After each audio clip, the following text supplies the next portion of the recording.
do Senhor não tem fim. Eu sempre vou falar isso, que se você está respirando, se você está enxergando, se você está andando, falando, Deus tem sido misericordioso na sua vida. Quantas pessoas estão nesse momento, meu irmão, num leito de hospital, numa UTI, no hospital do leprosário, no hospital do câncer? Quantas pessoas estão lá? Eu digo isso porque eu passei algumas vezes já em hospitais. Eu vi aquelas pessoas. Passei a última vez 18 dias no hospital do Tatuapé e eu via aquele 11º andar, hospital de pessoas queimadas, e aquelas pessoas gritando de dor. E você está aí, sem nenhuma fratura, sem nenhuma queimadura, vivo, respirando. Dá uma glória a Deus. Glória a Deus. Dá uma glória a Deus. Deus é bom. Amém? Amém. Abram as vossas Bíblias ou os vossos exemplares no livro de João, capítulo 5. João, capítulo 5. A mensagem que o pastor postou lá no banner é Deus do impossível. O Deus do impossível. Mas essa noite eu quero trazer uma reflexão, a qual eu e você necessita passar por isso. E muitas das vezes eu e você não tem a paciência. O pastor falou claramente no Salmo 40, esperei com paciência no Senhor e Ele me ouviu. Muitas das vezes a gente não tem paciência. A palavra de Deus vai dizer assim, em João capítulo 5. Algum tempo depois havia uma festa dos judeus e Jesus subiu para Jerusalém. Existe em Jerusalém, perto da porta das ovelhas, um tanque chamado em hebraico Betesda. Tem 5 pavilhões. Nestes ficava grande multidões de enfermos, cegos, mancos e paralíticos, esperando pelo movimento das águas. De certo em certo tempo descia um anjo do Senhor e agitava as águas.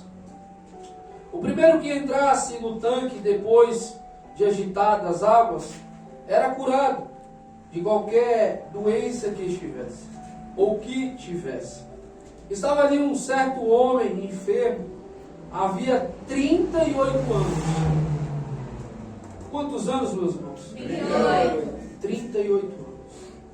Quando Jesus o viu deitado, e sabendo que estava assim há muito tempo, perguntou-lhe: o que quer que eu faça? Ou em outras traduções, na Almeida corrigida, vai dizer: queres ser curado? E o homem enfermo queixou-se: Senhor, não tem ninguém que me ponha no tanque, porque a água é agitada. Pois quando estou indo, descendo, outro antes de mim.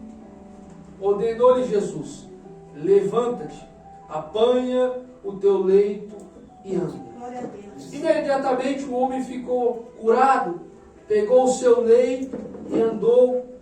Aquele dia era sábado.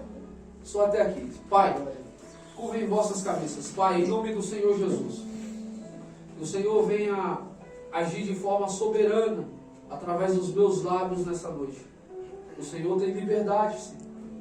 Fala, Pai, com a tua igreja, de forma que todos venham entender a mensagem poderosa que o Senhor pôs ao meu coração. É isso que eu te peço, em nome do Senhor Jesus. Amém. Sentam aplaudindo o Senhor e glorificando.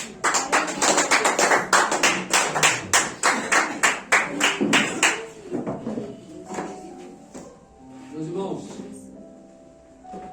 quero falar nessa noite um tema a qual 99% dos cristãos passam, que é o tempo. Pastor, por que o tempo? Porque o próprio Deus em si promete, quando a gente nasce, a gente cresce, começa a entender a vida, e começam a se vir as promessas do Senhor para com as nossas vidas. Certa vez, eu creio que você e eu já ouviu promessas de Deus na sua e na minha vida. Muitas pessoas que talvez a gente nem conheça, já chegou para mim e para você, profetizando ou falando algo de Deus para com as nossas vidas. Vivemos em uma época que a promessa de Deus é inevitável, porque somos criaturas de Deus. Fomos feitos à imagem e semelhança de Deus para o adorar. E nisso vem-se uma promessa, a qual, para com todos nós, temos. Deus muitas das vezes faz promessa para a minha vida, para a sua vida, de forma que muitas das vezes a gente espera. E o esperar, muitas das vezes, leva um tempo. Um tempo que 99% dos cristãos não sabem o que é. É difícil. Porque muitas das vezes a gente recebe uma promessa e a gente de imediato já quer que essa promessa aconteça nas nossas vidas. Eu recebi, há muitos anos atrás, eu estava com esse irmão no monte, que eu ia pregar em outras cidades, que eu ia ministrar lá naquele lugar que Deus me trouxe, e que o inimigo fez eu passar vergonha. Passou-se anos, eu recebi a promessa em 2018, em 2023, que veio se cumprir essa promessa. Aí você fala, pastor, mas teve um intervalo. Teve, irmão, teve um intervalo. Toda promessa tem-se um intervalo. A promessa de Deus é tão clara que o irmão fala sobre Êxodo 33, a qual Deus tira o povo do Egito. Deus pega aquele povo, mais de 2 milhões de pessoas, e pega aquela população inteira de israelitas. Levanta-se um líder, a qual é Moisés, e o trajeto da promessa era 40 dias. Mas, como o irmão falou, a desobediência, a idolatria daquele povo, daquela nação, leva-se a essa promessa se estender-se a mais de 40 anos. Aquele povo rodando naquele deserto, para se cumprir a promessa. É difícil. Ouvir a promessa é gostoso, é contagiante. Quando você recebe de Deus ou recebe de algum profeta usado por Deus, é muito contagiante. Muitas das vezes, o profeta chega em você, ou chega em mim e fala, olha, Deus vai te usar. Deus vai te dar isso, vai te dar aquilo. Você vai ser usado no louvor. Você vai ser usado na palavra. Você vai ser um ministro, vai ser um missionário. Isso é contagiante. Mas, para toda promessa tem um tempo. Vemos o nosso irmão José, vendido, 17 anos. Teve-se um processo, 13 anos, na vida daquele irmão, passando aquele processo doloroso, a qual muitos de nós não suportaríamos. Foi tentado, mulher de Potifar agarrou tentando se deitar com ele.